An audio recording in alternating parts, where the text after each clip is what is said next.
cerveau. Et alors, dans les grandes entreprises comme Google, par exemple, on va voir quelques photos des bureaux de Google, où là, on se rend, ça va totalement dans le sens de ce que vous dites, c'est-à-dire qu'il y a une table de billard, un baby-foot, un toboggan pour arriver à la cafette.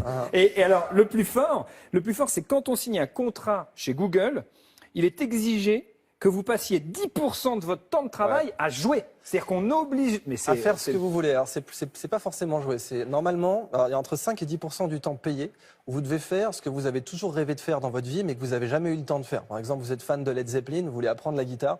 On vous laisse 10% de temps. On dit voilà, fais-le. Parce qu'on se rend vite compte qu'un employé épanoui est plus productif. Et ça, c'est le vrai sujet. C'est-à-dire qu'on a un mensonge de la révolution industrielle qui est épanouissement ou productivité, tu peux pas avoir les deux. L'homme est un fruit, il y a deux façons de faire de l'argent avec, le presser ou le planter.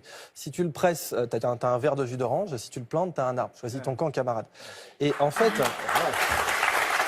Voilà. On cherchait un discours politique, on l'a.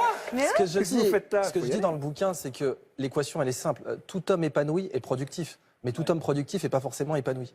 Et donc, quand on vise l'épanouissement, on a forcément la productivité. Je connais personne qui est épanoui, qui est en tôle. Ça n'existe pas. Donc, l'école devrait viser l'épanouissement. Mais le problème, c'est que l'école vient de la révolution industrielle et elle vise plus la productivité que l'épanouissement. Juste à vous proposer un petit jeu.